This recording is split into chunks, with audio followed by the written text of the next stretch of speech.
영화는 아빠 다리우스가 딸 조라와 마지막 인사를 나누고 폐허가 된 바깥 세상으로 나서는 여정이 먼저 시작됩니다. 아빠 다리우스는 할아버지를 매장하기 위한 임무를 안고 고향으로 향하는 먼 길을 떠납니다. 이 길은 가족들의 기억 속에 남을 그의 마지막 모습이었습니다. 하루 전, 세상에 산소가 부족하고 식물들이 다 죽어 폐허가 된 세상. 조라에게 줄책을 구하러 나섰던 할아버지가 불의의 사고로 목숨을 잃으며 아빠 다리우스는 이 여정이 다시는 돌아올 수 없는 길임을 알고 홀로 가족과의 이별을 준비하며 길을 나섭니다. 다리우스의 가족은 미리 지어둔 첨단 기술이 적용된 벙커 안에서 생활합니다.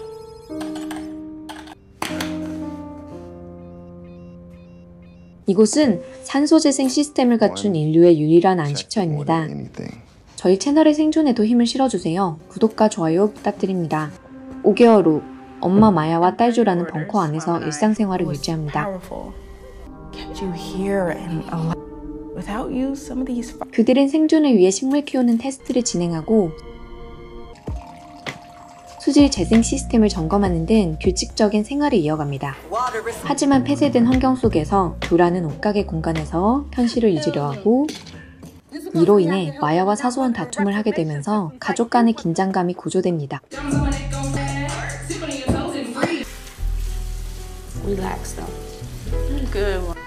세상에 의지할 사람이 단둘뿐이라는 사실에 엄마와 딸은 어떻게든 버텨내며 잘 지내지만 산소 재생 시스템 관리 기술을 아빠에게 물려받은 조라는 아빠를 향한 그리움을 감출 수 없어 힘들어합니다.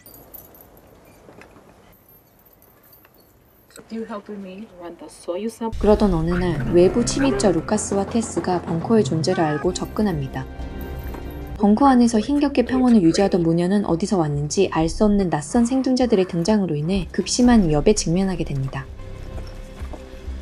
마야는 가족의 안식처와 딸을 지키기 위해 고군분투하지만 벙커 입구 앞에서 떠나지 않고 대치하던 낯선 생존자들은 남편 다리우스와 함께 일했던 관계임을 주장하며 산소 재생 시스템을 복제할 수 있게 벙커 안으로 들여보내달라고 애원합니다. 그들은 남아있는 산소량 부족 사태를 해결하고 더 많은 생존자를 살리기 위해 이곳에 왔다고 주장하지만 마야와 조라는 이들의 말을 신뢰해야 할지 깊은 혼란에 빠집니다. 테스의 설득에 넘어가 산소 재생 시스템을 보여주기 위해 그를 벙커 안으로 데리려 계획합니다. 마야는 안전을 확보하기 위해 그들을 결박한 후에야 벙커로 들일 생각이었습니다. 그러나 바로 이때 제3의 남자 마이카가 들이닥칩니다. 조라가 그에게 총을 쏘아 총상을 입혔음에도 불구하고 마이카는 쓰러지지 않고 벙커 안으로 진입합니다.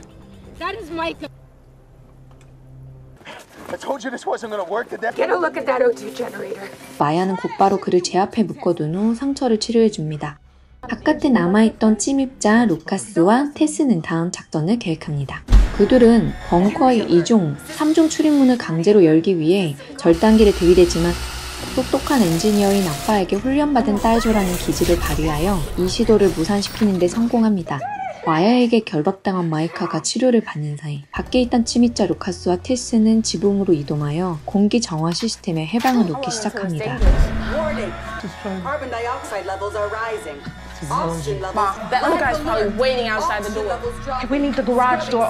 마야는 벙커 밖에 있는 침입자들의 주의를 돌리고 훼손된 산소 재생 시스템을 회복시키기 위해 필사적이고 용감한 교란 작전을 감행합니다.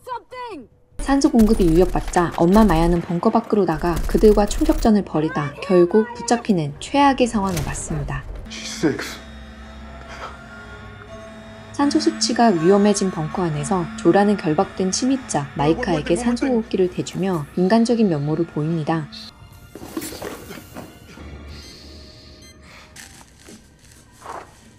하지만 벙커 안에서는 묶여있던 마이카가 몰래 포승줄을 풀고 반격하여 조라를 묶어놓습니다. 벙커의 문을 열기 위해서는 비밀번호와 카드키가 모두 필요합니다. 그는 밖에 있는 침입자들을 안으로 들이려고 하지만 총상을 입은 탓에 결국 쓰러집니다. 묶여있는 조라는 밖에서 협박하는 루카스, 테스와 붙잡힌 엄마를 위해 벙커 문을 열어줄 수가 없는 절체절명의 위기에 놓입니다. 붙잡힌 마야는 격렬한 싸움 중에 카드키를 벙커 안에 두고 왔다는 것을 깨닫습니다. 외부 침입자 루카스와 테스의 협박으로 인해 마야는 테스와 동행하여 남편 다리우스가 떠났지만 돌아오지 않았던 목적지로 카드키를 찾으러 길을 떠납니다. 한편 밖으로 나가지 못하는 조라와 안으로 들어오지 못하는 루카스는 각자의 자리에서 밤을 맞습니다.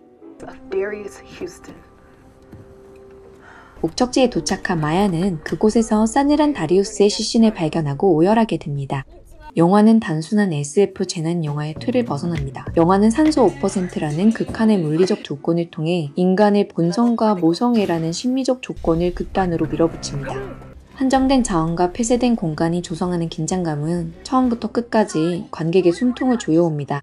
특히 딸 조라가 생존을 위해 마이카에게 총을 쏘는 장면은 안전했던 보금자리가 무너지는 순간 평소의 갈등을 넘어 목숨을 걸고 엄마를 지키려는 딸의 애절한 마음을 강렬하게 보여줍니다. 벙커를 둘러싼 엄마 마야와 외부 침입자 테스 루카스의 대립은 생존을 위해 어디까지 비정해질 수 있는지를 날카롭게 질문합니다. 아내 마야와 딸 조라를 위해 희생을 감수했던 아빠 다리우스의 안타까운 서사는 이 영화가 궁극적으로 가족을 향한 헌신에 대한 이야기임을 강조합니다. 반전에 반전을 더하고 누가 숨쉴 자격이 있는가 하는 질문을 던지게 만드는 이 영화는 높은 긴장감의 재난 스릴러를 선호하는 분들에게 강력히 추천할 만한 작품입니다. 여러분의 소중한 생각은 무엇인가요? 이 리뷰가 유익했다면 구독과 좋아요 부탁드립니다.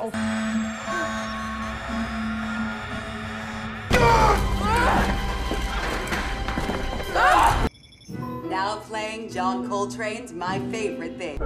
We're running out of time.